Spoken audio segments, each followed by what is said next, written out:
dropping a shirt or putting out a shirt that says black skin looks good on trail. And it's a very direct statement. But I think the trail world could use a couple statements like that. But then more importantly, it's a statement or a thing that people could get behind and say, okay, let me go try it. Cause I posted it after Big Alta. I posted just a random snippet. I said black skin looks good on trail over a picture that I liked of me on the trail. And people loved that comment and started doing little hashtags. And several people said, DM'd me a picture of them on a trail or tagged me and said Tommie Runz got me out here running trails. And that means so much, because there's so many different things to experience on the trail than there is running down a straight street and turning left. Welcome to For the Long Run. We explore the why behind what keeps runners running long, strong, and motivated, and how they've been able to achieve sustainable excellence. I'm your host, Jonathan Levitt, and we're so glad you're here. Quick update on our Good Ranchers partnership, because the deal just got even better. When we launched this, the feedback we heard was that some of you wanted to try it before committing to a subscription. We took that back to Good Ranchers, and they listened. Code IRON now gets you $40 off a one-time order if you want to test it out first. Or if you're ready to subscribe, it's $100 off your first 3 months. That's over $33 off per month. The pitch is simple. A box shows up at your door, goes straight into the freezer, and you've got high-quality, American-sourced beef, chicken, and seafood ready whenever you need it. Single servings, multiple servings, whatever the week calls for. No store run, no forgetting. For an endurance athlete who knows how much iron and protein matter for performance, it just removes the friction. Go to goodranchers.com and use code IRON at checkout. Try it once or go all in on the subscription. Either way, you're covered. That's goodranchers.com, code IRON. After you order, fill out the post-purchase survey and select For the Long Run as how you heard about them. That's how we prove that this audience is worth investing in and grow it into something bigger. This episode is sponsored by Boulderthon, and if you're mapping out your 2026 road race season, this one deserves an early spot on the calendar. Boulderthon is more than a single race. With a 5K, 10K, half, and full marathon, and kids races, it's an ideal weekend whether you're hunting a PR or towing the start line for the very first time. Use code FTLR2026 to take $20 off your half or full marathon. And the fun doesn't stop at the finish line. The whole weekend is a big celebration of running, Colorado, and truly great humans. You won't want to miss it. Visit boulderthon.org to register and use code FTLR2026 for $20 off. Huge thanks to Boulderthon for putting together such a fantastic community event.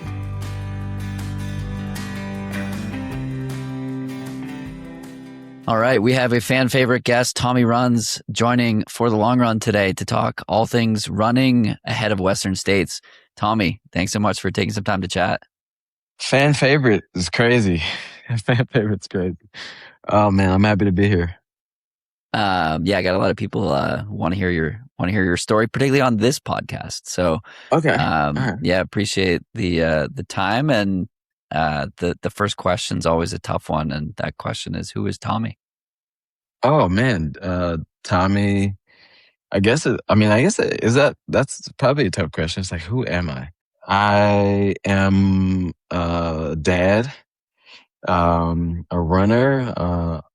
If you're listening to this and you can't tell, I'm a black dude that runs. I feel like I'm a person that's just in the space trying to see what is possible within myself and then figure out a way to stay inspired and live an inspired life and hopefully inspire others along the way. I think that's what it's all about, right? It's how do we do something we love and help other people figure out how to do it as well. I just wrapped a call with Sid from Pioneers, and we were talking about how black and brown runners are some of the fastest growing cohort of people getting into running. And we talked a little bit about trail as well. You and I have talked about this on and offline. And I'm curious, you're lining up at Western States, which has a very similar looking runner. It's a 50-year-old white guy. I'd say that's kind of the average there. What does it feel like to be lining up and trying to inspire people who look like you and maybe don't live in the mountains and show them that they can do it too? Yeah, no, I appreciate that question. And as I've gotten closer to trail, I've been trying to figure out what messaging or what messaging am I actually trying to convey? And I don't think that it's as simple and as like black and white as I'm trying to inspire people to do this, and to run 100 miles or get into Western states. Um, but I do think it is potentially one of more of that, like, not vague, but a more of a broader intention, which is to just show folks that look like me or just feel like they don't belong or uncomfortable in whatever space that it is.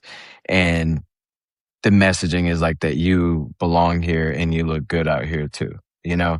And it's really just like an invitation to step outside. And it's not necessarily like, hey, go to the mountains or hey, go to France and do this and that. It's really just like, oh, if this is possible, then me finding a trail or something near me that could be more mine than, say, Auburn, California. That's the goal, is to have people realize that they can step out and find out what adventures are there for them. And then, like, ultimately it's a vague statement, but like, black skin looks good on trail, so it's not like that's for them or somebody else. That's for everybody. And find your trail, find your path. What is it about trail for you? And ultra. You've been doing a lot of longer stuff lately, whether it's with the Speed Project or other adventures that you've been going on. What do you? I just had a conversation with Mark Dowdle, who won the BPN Backyard Ultra. I've been seeing him on the internet. Yeah, he's got such a cool story, and for him it was just like, he wants to know that he can be the best version of himself, and he wants to put himself in a place where he's able to suffer and come out the other side and use that lesson in other places in life. Like, what is it about ultras for you that is getting you out the door? Like, it's so fun to watch your training and like go out and do a 26-mile road run with some friends. Like, but that's not easy. I do resonate with trying to go out and find, and look for like the best version of yourself and keep pushing yourself. And I love that. And I think that that's a layer there. Is if I feel inspired or motivated, or like passionate about something, I feel like that's my North Stars. If I feel like the training for this or the goal of doing this will pull me in a direction that requires dedication and requires like perseverance, and if it requires all that and has me motivated to do it still, like, I want to go after doing that. And that's like, whether that's like trying to make, when I first started running to qualify for Boston, like that was my main goal, and that was kind of far-fetched or out of reach for my subset of the running community at that time too. And but that like drove me to do a lot of the things that I was able to do after that. And then maybe getting, running the 6 majors, that was another goal. And it isn't necessarily like me finding the best version of me. It's just like, I like me a lot when I'm consistently like reaching for something, or one thing that is just such a far reach that it requires a slow burn and a slow like suffer fest. And I think a lot of it kind of stems back to like alcoholism for me.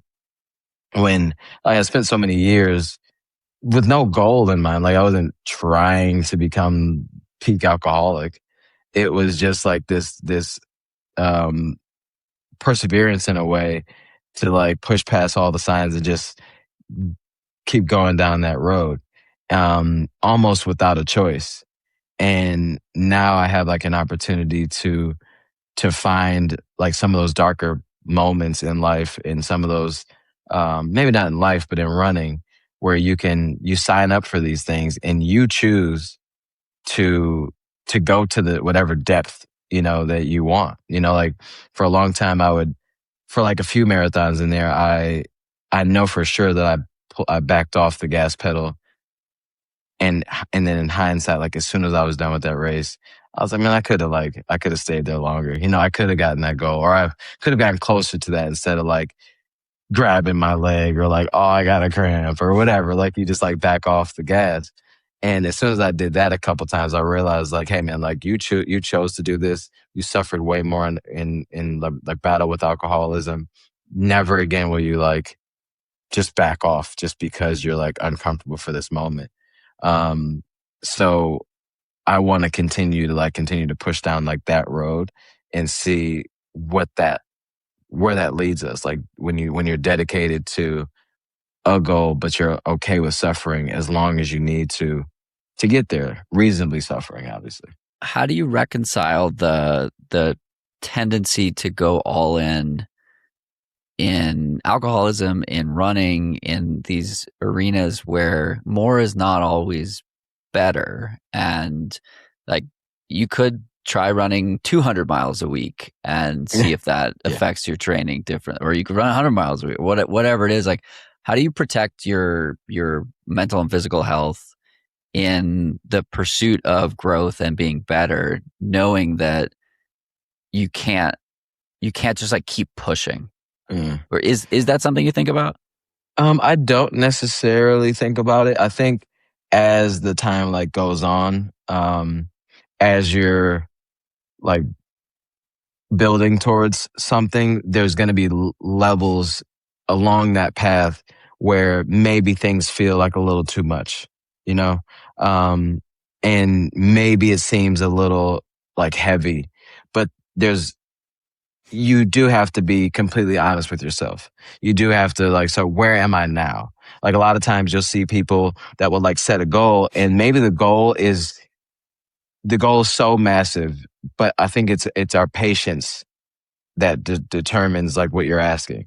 Like, are you okay with this goal being a 3-year goal or a 5-year goal or just like a never ending goal?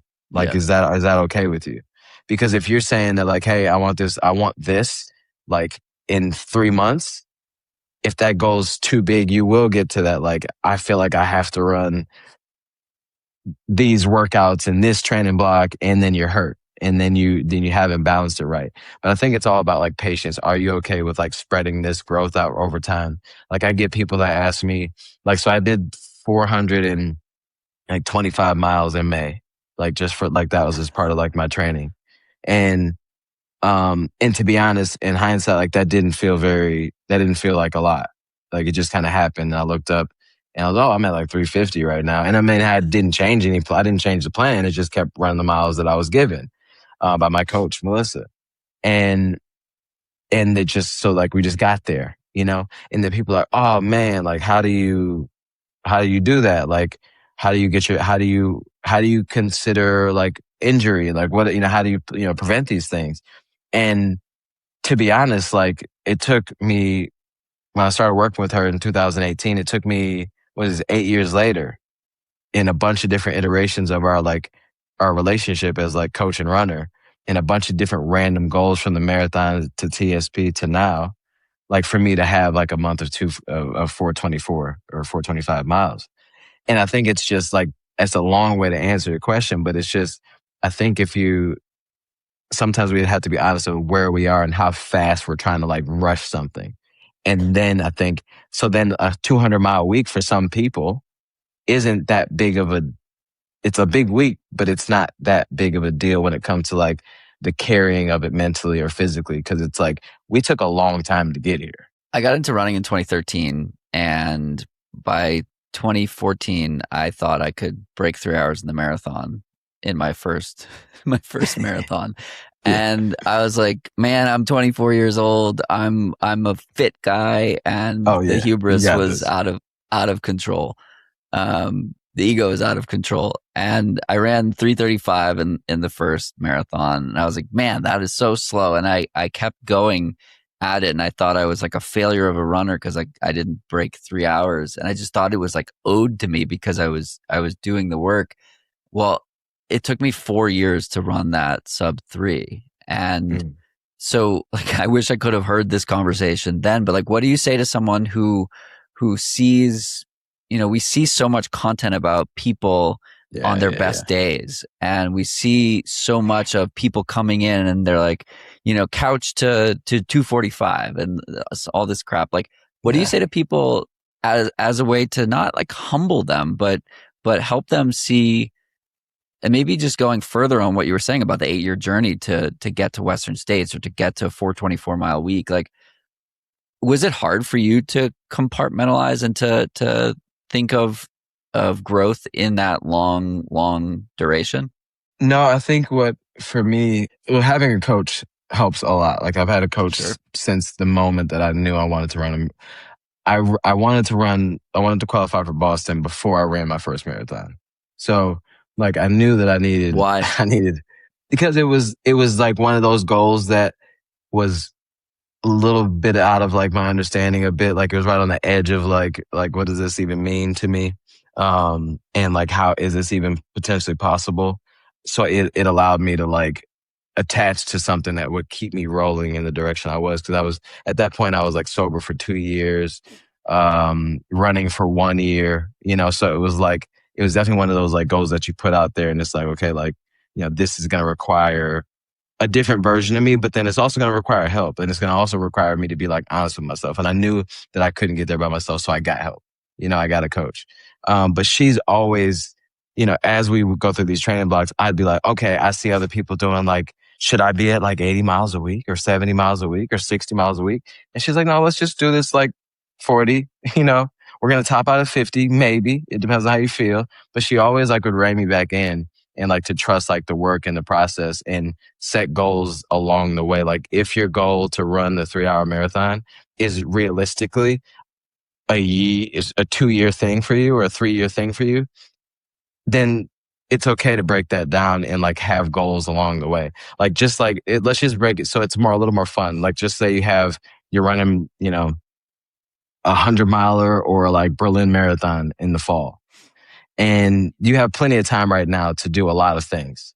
So why not like maybe not put all the eggs in this one basket? Like how about we do like a half marathon or like a 50K, within 2 months from now or a month from now, and actually have that as a goal. And then break these things down so you can have some fun along the way. We did a lot of that too. It's like, how do you break this apart and so you can have moments of like victory and success as long as you're continuing to build to this overall goal. And I think it's just, and you can't look at Instagram or any of these things and like define, or what other people are doing and define how that makes you can't let that define what the work you're doing in the long run. Because like I posted a video the other day. It was like using other people's content and what they're saying on Instagram or at Strava as a motivational tool to like maybe get you off the couch. Like if you see my 26-mile run and you go, all right, I'm gonna go do my 10 or go do my 8 or do my 30 or do my whatever, then great. But if you're looking at that like, dang, I only ran 15 today. Should I be running more? Like, should I be hitting up my coach and asking them what's going on? Or should I just be adding miles because Tommie Runz did 102 last week? And if you're using other people's content to judge your own success and judge your own training, then I think we're all going the wrong direction. And I also feel like the people that are that people feel, I'm not an expert on anything other than like being me and like raising my 2 kids. But if people look at me as a symbol of something, then it's my responsibility and people like you and other people's responsibility to show the good, the highlight reel, but then also in some way, like have some disclaimer or some level of transparency or vulnerability so people understand like this isn't just for no reason and it's not the only way to do this. I don't even know if I answered your question, but I just feel like you got to be careful not trusting like where you are in the process to get to your goals eventually. Yeah, and you do a great job making all the stuff look fun and making it clear like that this is your way of doing it and it's not for everyone. Like going out to try a new pair of shoes for a 26-mile run. God. Yeah, maybe not. Maybe not. But if that's like, yeah, but you got to trust Kafuzi though. Like, let's just talk about that. Like, I guess I could say more about that, but like, yeah, putting on a pair of shoes, taking them out the box, removing the paper and tossing it in the trash and putting them on and then running 26 miles. For most people, that's a wild concept for anybody, really. But I like I know my feet, and I know if it were something like that, like I got to like 2 miles or 3 miles and I realized like this ain't it, I'm not doing that for the look. That video would be scrapped. I'm going back to the car and I'm putting on the other shoes that I have in the car. But at the same time, I do know myself really well, and I have a lot of shoes, and I know that I know how to run in different shoes. So it's not that big of a deal for me. But I don't think that people should be like, if I see somebody like tomorrow, like next weekend, like fresh out the box, 30 miles. The Tommie Runz challenge. I should start the Tommie Runz challenge. Can you run 26 out the box? And the hardest part of the challenge is not running the last 0.2. Bros, people were like, what? So close to a marathon, it hurts. Like, I didn't even think about I didn't think about that at all. Like, I guess a lot of people probably would have just run a little farther.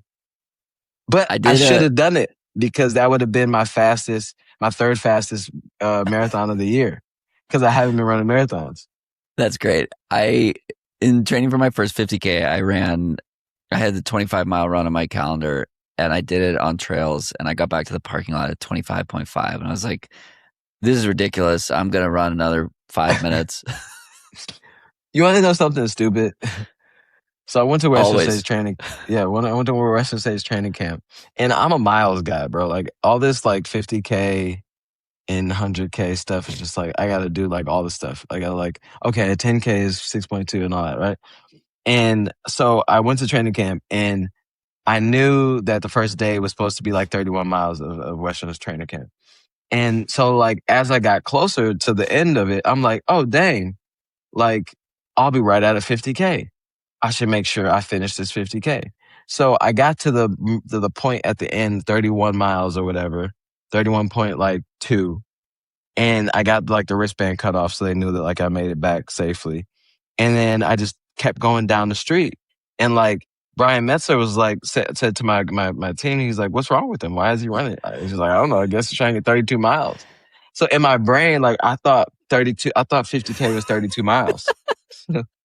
So like I ran and I was passing our car, and I yelled at Dante like, hey, Google how far 50K is in miles. But I kept going because I just knew it was 32. So I was going to come back to her. And if it was 32.1, I'm thinking 62 point whatever. And so I just ran 32 miles for no reason on that day. But that's how like petty like I can be. But I'm not like worried about getting the marathon though. That's great. I love that. And I was wrong. And you were wrong. Yeah. And it's 31.1, guys. But the challenge with running 50Ks and 100Ks and really anything trail is that the distance is really just a suggestion. Like I ran a heavy half, and I learned what heavy half meant when I was 13 miles in and still not off of the trail.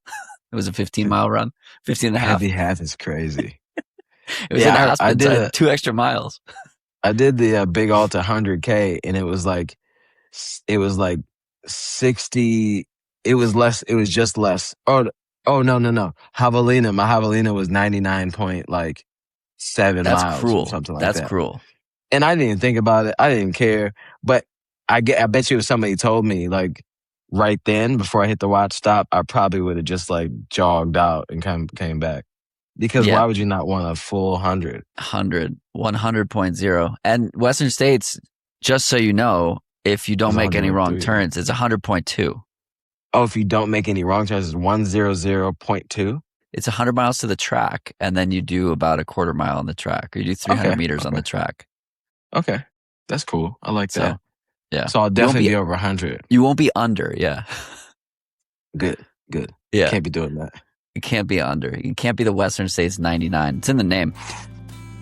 This one's for a specific crew, pun intended, and you'll know if it's you. If you're headed to Western States this year, and especially if you're going to be out there pacing or crewing a runner, I want you with us Thursday morning before the race. We're doing a shakeout run with a maze fit in Olympic Valley. Easy miles, nothing heroic, just shaking the legs out before the big weekend. And a maze fit is taking care of coffee and bagels. Western States is the runner's day, but you and I both know the truth. The race gets run on the backs of the people supporting that runner, the pacer pulling them through the dark miles, the crew at the aid stations who somehow have the exact thing you need before you know you need it. That's the community I want in one place Thursday morning before the chaos starts. Amazfit is along for it, and if you've been curious about their watches, the pacer mapping is useful for keeping your runner on course when it counts. So if you're going to be at Western States, pacing, crewing, or just in the area, and you want to start the weekend right, come find us Thursday morning in Olympic Valley. I've got a limited number of their new Cheetah 2 Ultra watches to share with runners who are crewing or pacing or supporting. Reach out to me directly and I'll make sure you have all of the details on both items. This episode's brought to you by Precision Fuel and Hydration, who just dropped a watermelon shoe, and the story's a good one. They built it with Rachel Entrekin to beat flavor fatigue, and she used it in fueling her winning run at the Cocodona 250 this year. 30 grams of carbs per pack, and trust me, they're delicious. I got to try them already, and they're delightful. 2 ways to get them. If you're at TrailCon, come run with us and Amazfit on Thursday at 7:30 in the morning from Coffee Bar and try the chews before they're even out. Or find the watermelon stall by the Precision Stage in the Event Village. Not in Tahoe? They go on sale on Tuesday, June 23rd at precisionhydration.com. Use code LONGRUN26 for 15% off. Talking about the training camp, I've seen a lot of fun content coming out of that. It's been a tradition that people have done for a long time. It's a good way to see 70 miles of the course. What is the vibe of the training camp? Man, the vibe is actually really cool. It seemed like, I wasn't like interviewing everybody, but there's a lot of people there, but it seemed like a third maybe are like were people that are actually going to run the race, and the rest of them were like most of the rest of them are like just people that love Western and they want to be out there, and maybe they've run in the past or they just I want to be on the course, and it's really cool because it's all there's aid stations, at least 2 a day, throughout the trail. So it's a really cool way to get some like heavy work in and have it be supported, the vibe was high. Like we were talking to this one like couple, and the guy was like, "Yeah, I've never run 50K before, so hopefully I don't DNF." It was just a fun thing. Like day one, like bro trying not to DNF on day one of training camp. And my thought, like leading into this, I thought it was gonna be like wildly intense and like everybody's like nervous because they're running Western. And it was like a lot of people were like, "Oh, you're running?" Like, and I was like, it's kind of crazy, So the vibe was really cool and fun and collaborative and very like welcoming and open, and the course was taken care of is already taken care of so well. The people out there are just a vibe for sure. And like if I'd recommend it if you can afford it, because it's not cheap, but if you can afford to go out there, and you're not even running Western and you have something coming up after Western. I know there's this couple that is going to be running UTMB in Italy the same day or same weekend as Western. So they came to that and they did all 3 days of the training camp as part of their training. So it was really cool. And I'd suggest like if you don't have to run all 3 days either, but it's expensive, I guess, if you didn't. But yeah, it's a really cool experience. How did you deal with the heat? Well, it wasn't as hot as it could have been. Like I think we all kind of wished it was a little hotter. Or at least it was warm. The sun was hot. Like some people had issues, maybe, or like kind of talked about how hot it was, but they knew it was still not going to be as hot as race day. And I do really well with heat, so like I didn't have any moment where I felt like close to like hot. I knew that I had to stay hydrated, and it helps if your shirt's wet and stuff like that, but it wasn't that big of an issue. So I kind of do wish it was maybe 10, 15 degrees hotter. That would have been nice to kind of really feel what it's going to feel like on race day, but it was still a vibe though. My first time out at Western States, it was a hot year and it was like 110. Yeah. And we were at the track at 6 p.m. and it was like 102 at 6 p.m. out of the canyons. That place, it gets so hot. I want to talk more about the race itself. Running has gotten to this point where like there's so much stuff to do constantly Hmm. at these races. Like you can go to a major marathon and run Yeah. a marathon worth of shakeouts per day. Uh-huh. Uh-huh. How do you, and this is like partly a selfish question because I'm curious like how to approach something like this when you're also running the race but like want to do all of the things, right? So like you work with a lot of brands. I think you're running the race with Hoka, Hmm. who's a sponsor of the race. Like how do you reconcile all of the stuff that you need to do, want to do, shouldn't do, leading up to the race while knowing that there's a pretty big taxing effort on your legs coming up? Um, I think that, well, this one's could probably be a little easier. Like the marathon weekends are tough. I mean, because if you're going to like any of the majors for sure, it's it's not only is it a lot going on. It's like you made it to Chicago Marathon. Like, why not enjoy some of that marathon weekend? Like, you don't want to be locked away in your room and for New York City weekend. You want to get outside and like see what Right. that's all about. So you got to balance like being able to like participate, but then also making sure that you want to have like the race of your life or whatever. But for this one, it seems like it'll be a little different. I will be out there for TrailCon because I'll be speaking on a couple panels actually. I think it's like it's for me what I'll try my best to just stick to like my running program, like whatever my coach gives me for that week, I'll run those. And if it happens to fit with like a shakeout run, I'll do that. But if not, like you really, well, my goal is just to participate as much as I can when I feel like it, and if you feel like if there's a place to go sit down and watch or talk or something, great. If it's one of those things where you got to stand outside for an hour and just like talk and scream over the music, I'm not doing it. So it's just really just like watching your energy. But then also like we do have to remember, I mean, we should remember that we're doing this for fun. Um, Unless you're like Caleb Olson or whoever, like you're not trying to win this race. You do want to have a good race, but it also like you don't want to walk away from Olympic Valley and not have had like you missed out on all the stuff that you could have. So like I try to balance enjoying my life, but then also like preserving the goal.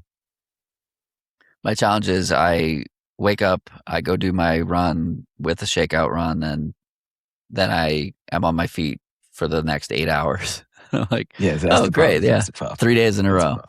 That's the problem. So yeah, I'm gonna try my best to not do that. Yeah. Yeah.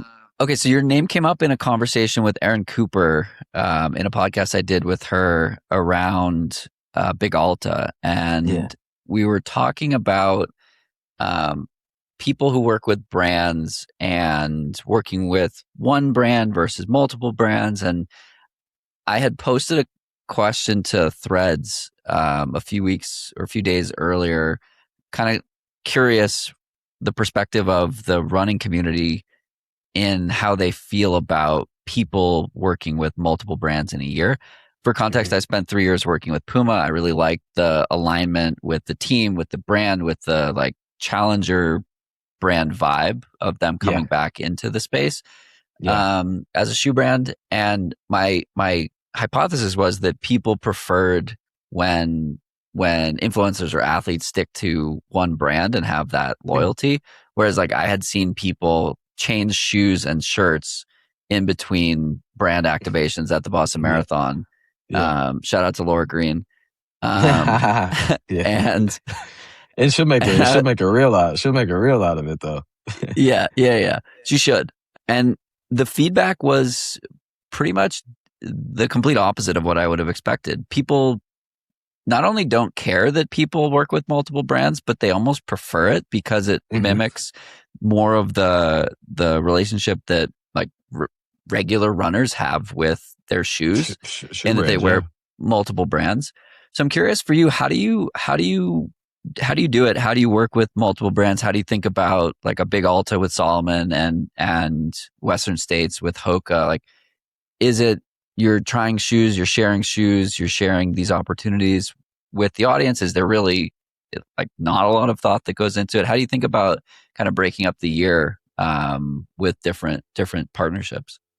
Well, like first, like, so I think that I think that both ways of like working with one brand, just like exclusively versus multiple brands, I think that they both can be done well or poorly each. And there's definitely a lot of pluses to working with one brand. Like for me, if I was going to work with one brand, it would have to, obviously the brand would have to like very, very much align with not just like, who I am, but like what I would like to achieve, you know? And I feel like there's more pressure in that moment than there is working with multiple different brands, because if I decide to like work with, Hoka for the next 2 years and only work with them, not only do I have to make sure that like for me, I have to like their brand, I have to like the aesthetic, I have to like the shoes that the direction that they're going to me. Some people are just like, hey, how much money? But I feel like that's a factor, but it's also, do I trust where you're going, or do I trust that I can fully say this is the shoe that I've decided to wear, and have people go like, if it's trash to everybody but me, that's a wild concept. So you have to trust the brand itself, but then also like there has to be a lot of alignment with them trusting you, because at that point you can be you at that point. Like I don't have to make every reel be a sales for this one shoe or the next shoe. It's like we rock together. We're doing this together. We're building this, and they're helping me. I'm helping them, and that's more of a partnership in that way. When it comes to like other brands, it's just working with multiple different ones.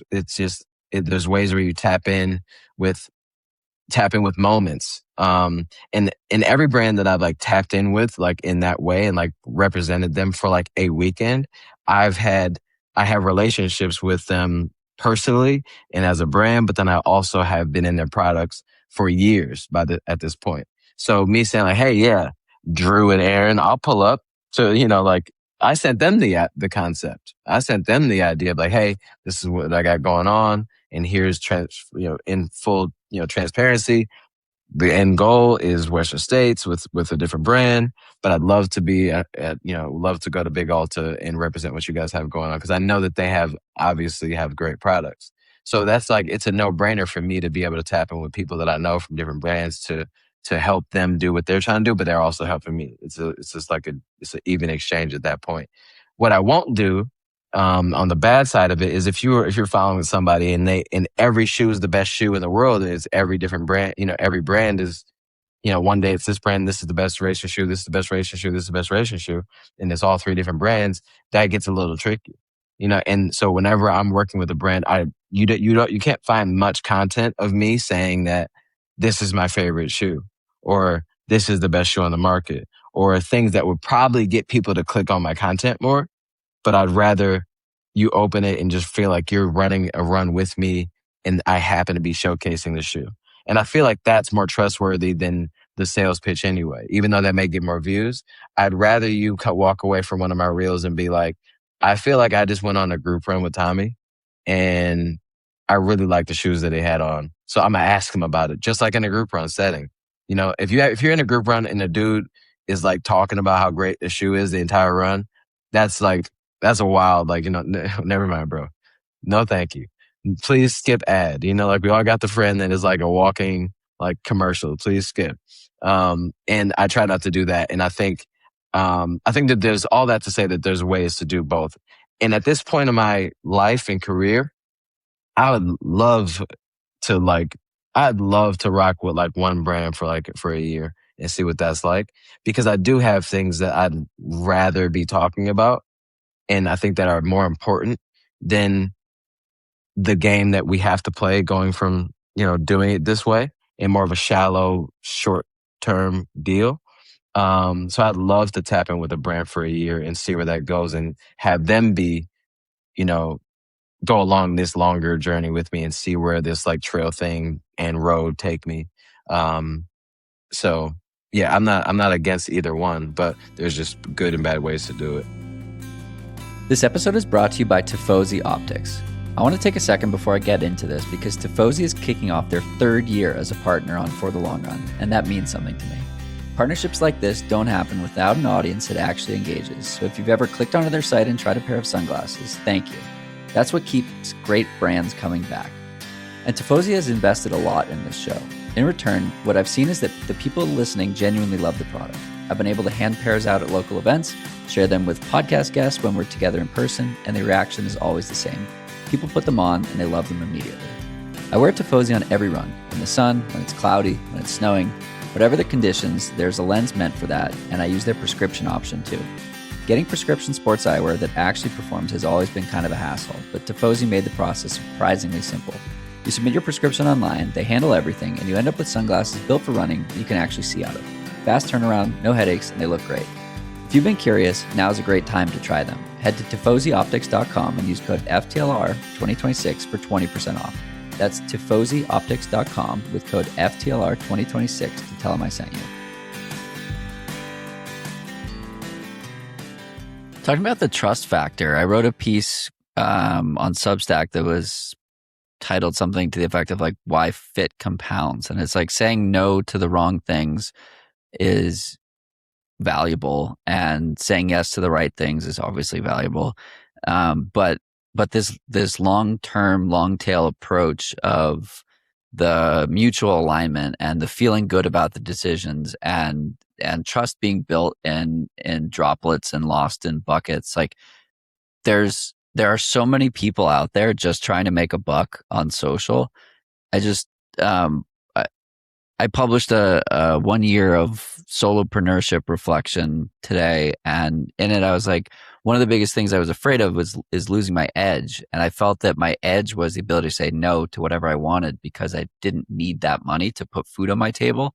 And now that like I do need partnerships to put food on my table, I wanted to protect that trust piece as much as possible. Talk to me about your relationship with your audience, with the people that follow you, and like how do you think about these types of alignments and how you're inspiring or not inspiring people to spend their hard-earned dollars? Yeah, so trust and authenticity was like, it is and was like a big driver for me for a very long time. I had a day job until February of last year. So most of the time of me building like this name, Tommie Runz, I didn't need, any deal necessarily. It'd been nice to have one and get paid to make a reel, but I didn't need that. So if a brand came to me and was like, hey, we want you to wake up, this is a real story. Like if you want me to, if we want you to wake up with the shoes on, like you get out of the bed, the shoes are on. We want you to get out of the shower, the shoes are on. All this, all like the weird stuff that is so not me at all. I could say no to that. I would say no to that now, but it was like I didn't have to go that direction. And I took pride in like making sure that was clear, that like I'm not gonna, if I don't like a shoe or use a product or take a supplement, I'm not gonna tell you to take it, and I still won't do that. And that's just me as a person. Like I'd rather save my life for like something good, but it's like, it's just really important to me that like if somebody sees me in something, especially, more than once, or are willing to sell it, or say that it's good, that I did the work to do that. Like if a brand that I haven't worked with ever, comes to me and says, hey, we want you to make, reel and pay you this much money or whatever. I'll say like, okay, send it to me first, and so I can use it and see what I actually like about it, and then we'll go from there. Because I'm not reading off the list of things that you said to if that's not what I feel. But then I also feel like I've done a good job over the last several years, which I think all people should consider more, is finding ways to tell stories around what you're doing, and then brands and things can just like slot themselves into like your normal routines. Like if everything is hit you over the head, this shoe is amazing, and the zero drop and all this other stuff. If everything is built around that, then it's just a rinse and repeat, and it's the same thing over and over, and we start feeling like you're selling us, and we don't even know whether you like the shoe or not because we don't know. We can't tell. But if your content is more about you and your story as a runner and a journey, then I trust you as a person. I believe you, I follow you. And then, so if you say that this shoe is actually really good, I'll be more likely to believe that and potentially spend my money on it. And that's the way I try my best to go along with it. And because like LeBron James doesn't ever have to say, this shoe is so good, guys, blah, blah, blah. The fit is on this. It's really snug. Like, he doesn't have to talk us through that. He's living his life as a high performing basketball player. And I assume that he would like to have a good pair of shoes on doing that. So I believe you, LeBron. I didn't believe the Sprite thing, but I believe that he cares about his basketball shoes. And that's where I'd like to be in this running thing. Is Tommie does all this stuff. He trains all these miles. He runs. And I don't think that there's that many people. This is a little small brag. Like, I don't think there's that many people that like do what I do, that run as much as I do, just on a daily basis, in year round. So if people watch that all year round and I throw on some shoes and I say, these are really good, or I like them a lot, or they're in a reel, you can trust that I care about that shoe. Because at this point, if I throw on the wrong shoe, I'll be broken. Trust me. I cannot have on the wrong shoe right now. Too many miles. Yeah, I think it's a really good point. It's like the product speaks for itself. If the product can speak for itself by being embedded in your story, it's much different than if you were to say, this is the best shoe I've ever run in, which like we see so much of that, and it's everywhere. And the similarly, like, you can't call everyone the GOAT.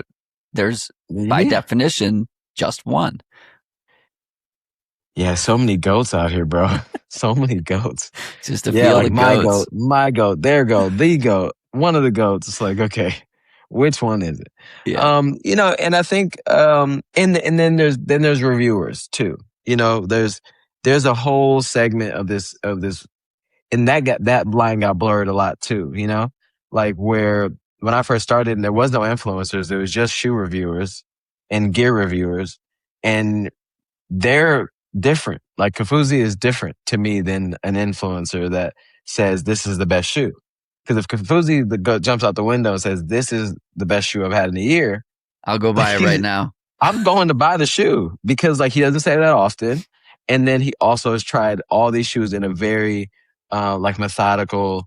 But it's like the boy who cried wolf situation, just applied to positivity. Like, if you're always saying something is the best, then nothing is the best. Then nothing's the best, right? So like, the day that I jump out and say this is the best shoe ever, people go, "What's your favorite shoe right now?" I'm like, bro, I don't know. Like, don't ask me that. Go Kafuzi, Believe in a Run, all them guys, like, they got it. There are a few to me that stick out as like the best shoe I've run in a while. The Puma Velocity 3 is like that for the non-plated in the non-plated space. I mean, I'm really liking a couple of shoes right now. But they're like more like road shoes, like the Hoka Skyward X2. I put a bunch of miles in that, which I don't normally do. I normally like cycle out of shoes really fast. Today I ran in the Mizuno Neo Vista 3. Such a fun, like, easy ride. Right now I'm looking for like ease and comfort, as you probably could imagine. And yeah, so like, I don't normally get into like my favorites of all times though, but I let that be for like other folks. Yeah, fair enough. There are enough people doing shoe reviews. What are you most excited about for Western States? Man, I'm most excited to see like how I hold up against like a challenge like that. I'm excited to see how patient I can be, running a race like that. I mean, because I'm sure that there's a lot of excitement. There's a lot of like, anxiety building up and expectation. And can you start out conservative? Can you stay conservative for 60 miles? Or less than conservative? You know what I mean? Like, can you hold back? And just really like excited to see like how the training like holds up. And that's like the curiosity of it all. Like, if you go into a race just so dead set on a goal and you hold it so tight that you blow yourself up in the first half of the marathon or 5K or 100 miler, because you just were so dead set on this one thing happening exactly the way you thought it would, like those are like, that's like route for disaster. But if you can go into these like races with some curiosity of like, how will my training hold up to this? Like, will it all make sense? Like, is the pie, or cake baked correctly? You just have to like kind of trust it. And that's really fun because you get to go there and just try to check off all the boxes as they come along and then like problem solve as they happen and then just see, and that's really cool. I mean, cause it is a distance where like so many things can happen so many different ways, so many times that it's like you just have to be curious of like, you know, did this what's next? Like how's this gonna play out? I talk to a lot of people, and the people that I find are able to do really awesome things approach it with that curiosity. And like the way that you're just like beaming, talking about what's about to happen tells me that you're one of those people that even if it's a bad day, you'll still enjoy it somehow and make it a good day, hopefully. Yeah. But like, Yeah. but you need to approach it crazy. with that, with that curiosity. And have you always had that approach of being curious? No. I mean, I don't know. Maybe when I was younger, but then, I did go down a long road of like, like self-hate and, um, alcoholism and addiction and stuff. But like, I think as I grew in like the marathon space and, I'll use the Boston example. Like in 2018, I'm like, I want to qualify for Boston, by 2021. Pandemic happened, so that didn't happen. But I ran in 2022. So I set this goal, made it happen, and I started that like in Boston with an injury prior to the race that had me like barely run like the 2 weeks leading up to Boston. Did a Your couple Tommie barely shakeouts. runs then. Yeah, Tommie barely runs. I did a couple shakeouts, like I think I'm all right. But I took off the start of that start line, just like I'm doing this no matter what. And long story short, worst day ever. And then that's like the redemption tour back in the day and the redemption tour t-shirts. But after that moment is like I thought that I cared and everybody cares about the time that I ran, the goal that I set. And they do.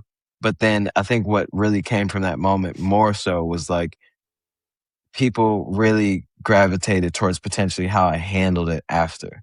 Yeah. Like how do you handle success or failure? And I think that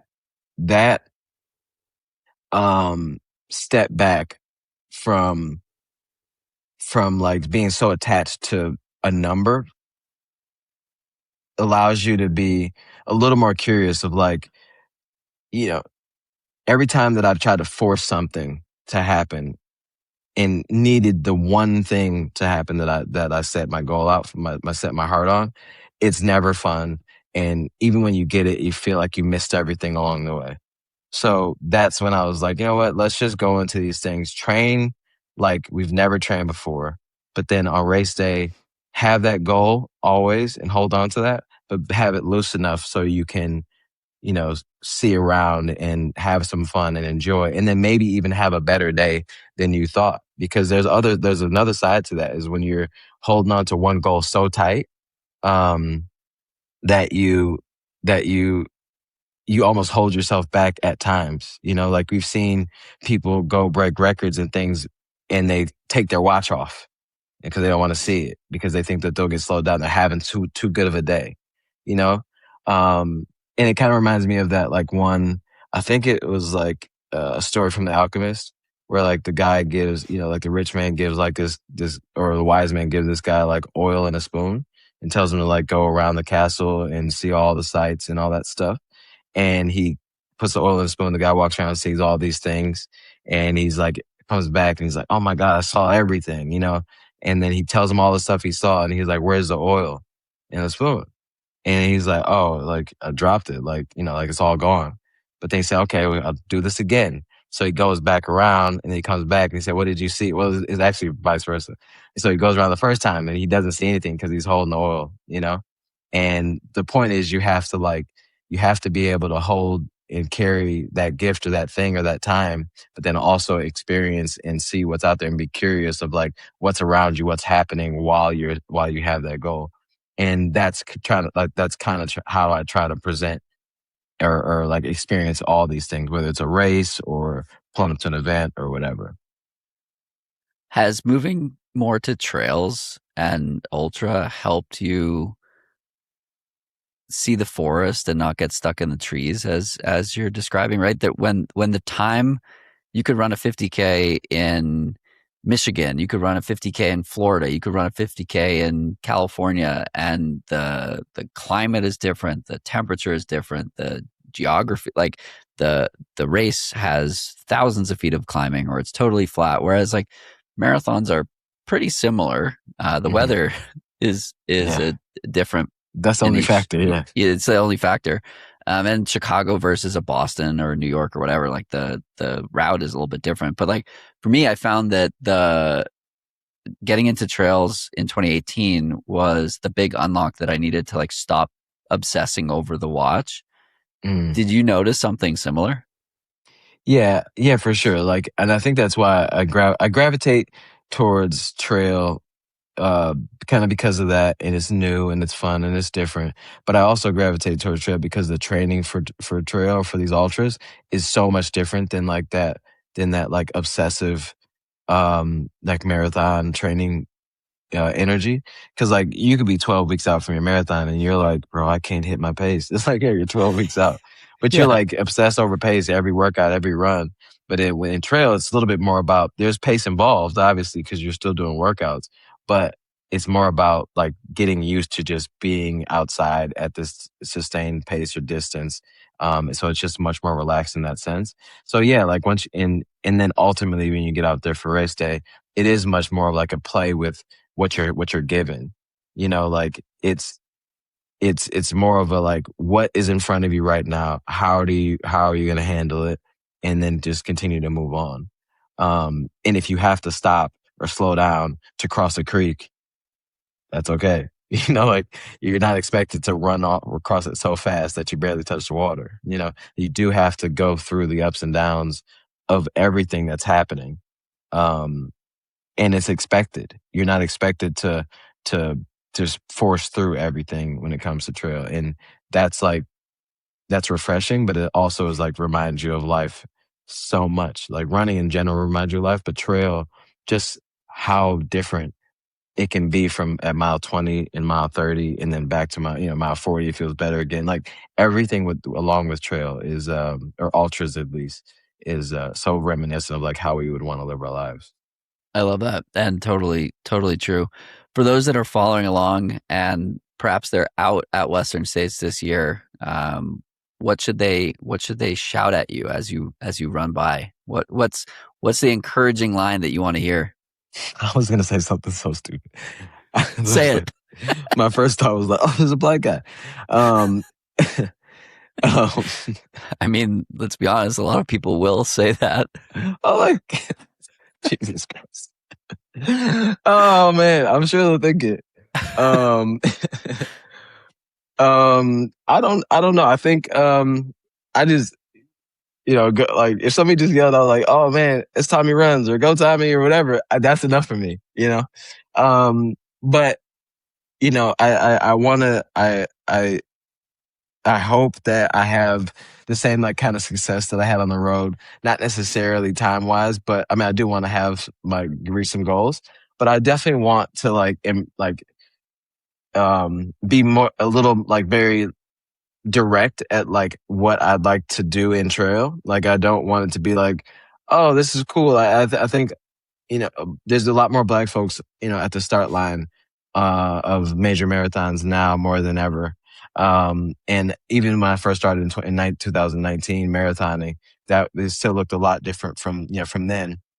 And I think that that comes from a lot of people doing a lot of work and a lot of conversations to get it to that point. And I want to make sure that like if I'm interested in trail and excited about it, I want to make sure that I'm communicating very clearly like that I'm here to do my thing and get my goals and train hard and see what happens with me. But I'm also here to like crack the door or open the door as wide as possible for like other people to experience what like outdoors has to offer. And if that means you never sign up for a trail race, but you just know that like if Tommie Runz can like make it to like, you know, Olympic Valley and make do this race that people barely get into, then that means I could go find a trail near me and just be outside a little bit longer and enjoy like not having to stop at every crosswalk or be on the side of the road somewhere running. And my goal is to like open the aperture a bit for like us to see that more is possible in this running experience, and it doesn't have to be sold out marathons every other weekend. It really can have more play, and like we can feel really cool and refreshed after a run, and it may be a trail. And I'm actually like dropping in the next like week. I'm like dropping a shirt or putting out a shirt that says "Black skin looks good on trail," and it's a very direct statement. But I think the trail world could use a couple statements like that. But then more importantly, it's a statement or a thing that like, people could get behind and say, okay, like, let me go try it. Cause I posted it after Big Alta. I posted like just a random snippet. I said, black skin looks good on trail over a picture that I liked of me on the trail. And people like loved that comment and started doing like little hashtags. And like several people said, like DM'd me a picture of them on a trail or tagged me and said like, Tommie Runz got me out here running trails. And that means so much, because there's so many different things to experience on the trail than there is running down a straight street and turning left. There's so many lessons and people are different. And I just can't wait to see what a Western States run or race, looks like for me, and then what that looks like to other people, and see where we can take it from there. Love it. Well, thanks for all the work that you do. For me, I've felt that running has changed my life, and Dylan Bowman talks about trail running will save the world. That's his, free trail slogan. And so part of it for me is like, I want to see all of these different groups have that ability to experience what I get to feel and what running has done for me. I've had a lot of conversations with my friend Vivek, who just bought SFRC, and Vivek doesn't need the store to make. Yeah, he's great. And like, he doesn't need the store to make money to put food on his table. So he's able to do things in a way that is really community first. And for him as a South Asian, and the goal of bringing more diversity and representation of people that look like him. And he hosted a bunch of his friends who are Indian at Broken Arrow last year, and like watching them the morning after kind of talk about how their first trail experience was like so much more incredible than anything else they'd ever experienced, running roads. Like it was just like such a privilege to see somebody's first experience when they were given permission or invited to do something totally new that's like not them. And so like, I love hearing that mission. I want to see it be facilitated, and anything I can do to help, drive that, or at least platform that conversation. And it takes a lot of different people doing a little bit or a lot of bit of things to push it forward. So appreciate you being out there doing your thing and giving a voice and a story to it all. Yeah, no, I appreciate that, man. Thanks so much. And I guess I'll be seeing you soon. I'll see you out there, right? Yep, I'll be there. Okay. I will be there. And we gotta share some miles and for sure. And looking forward to it. All right, man. Thanks so much, bro. That's it for today's episode. Like many long runs with friends, it's sad when it has to end. Join us next time as we continue to share inspiring stories from the running community.